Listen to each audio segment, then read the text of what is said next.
Hello my friend, it's car show season, the best time of the year. Today I'm going to show you a bunch of really cool and old cars. You have to let me know down below if you could only own one, which one would it be? Let's go. What is it about classic cars that keeps us coming back for more? Always getting older, but never going out of style.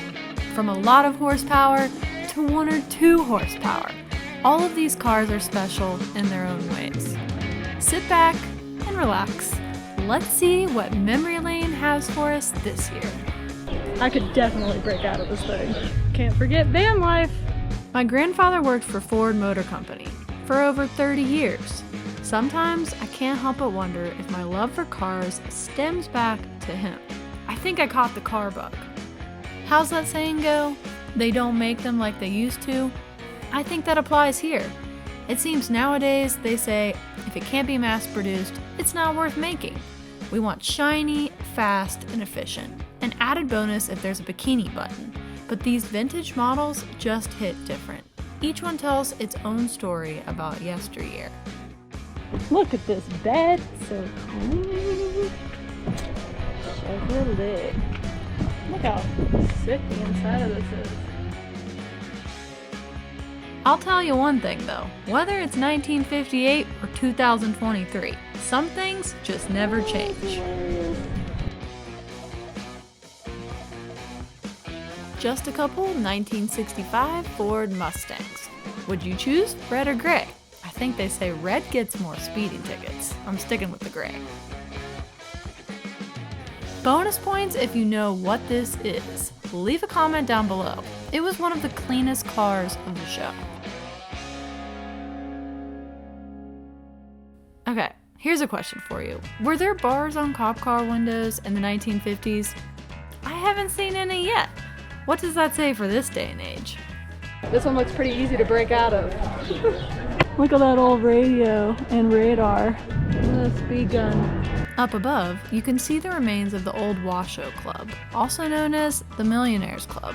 It had an impressive membership roster back in the 1800s, including Ulysses S. Grant, General Sherman, Thomas Edison, and Mark Twain, to name a few. It's now said to be haunted. Made in the USA. This Sunliner boasts one of Ford's Cammers, the legendary 427 single overhead cam, which wasn't actually what caught my eye. I liked the black and yellow paint job. 63 Chevy Nova. Such a classic. The base price back then started at around $2,198. Another Ford F100. Hey, no complaints here. A tried and true F250. Coming up on a bunch of trucks, this first one being my favorite. Chevy follows suit right next to it with the 1949 Chevy 5700, still in pristine condition. A couple scratches never hurt anybody. Next up, a Ford COE, standing for cab over engine, a design they debuted in 1938. Another Chevy, I couldn't help but love it. Supercharged, and look at this suspension. At least this guy doesn't have to worry about shock fade. Had to throw back a little further to the 1930s with a Ford Model A, 2-door sedan with a 350 Chevy motor.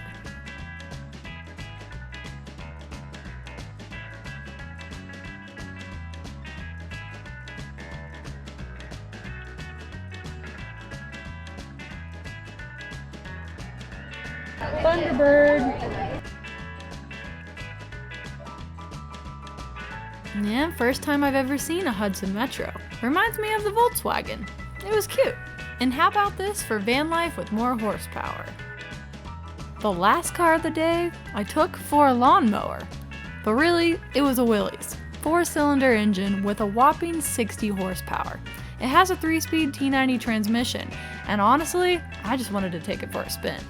Can't forget van life. Good old Metros. Whew. It's hot out there.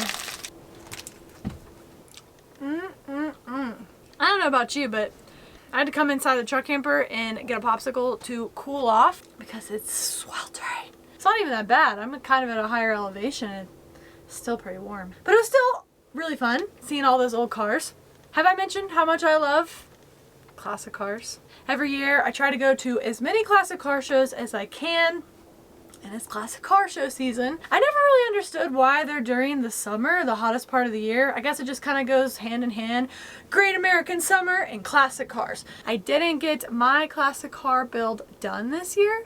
I know I haven't really talked about it too much, but I've been really slowly, and when I say slowly, like crawling slowly, working on an old classic car build, because one of these days I'd like to also bring a classic car to the shows. So it didn't make it this year. I'm hoping maybe next year you'll see me in a classic car.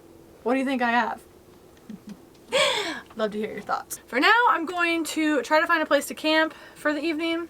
And then tomorrow, I'm going to another classic car show. Stay tuned. Good old American summer. Red, white, and blue. Let's go. Much of this area has a history rich in gold prospecting. There was a mine nearby. I decided to check it out before dark. The mine here began in 1875. It reached a depth of over 3,200 feet. Unfortunately, due to flooding and temperatures reaching over 130 degrees Fahrenheit, the mine became cost prohibitive. It was shut down in 1886. Remnants of the mine still remain today, and you can see just how far down they dug in hopes of finding gold. This is so deep. I can't even see the bottom.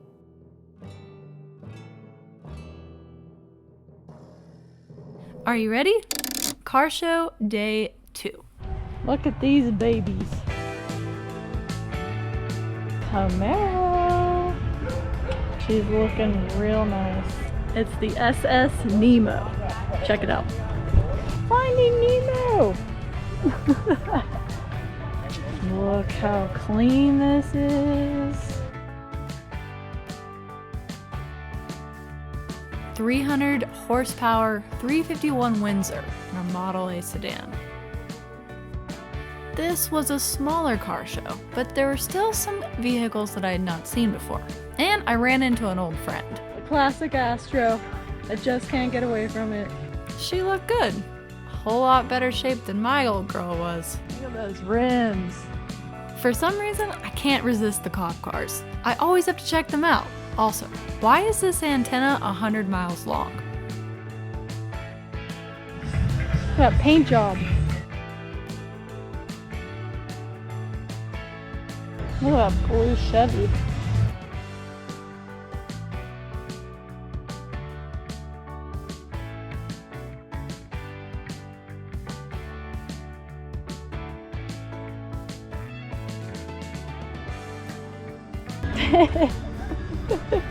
Got a keg on the back. Who needs a drink?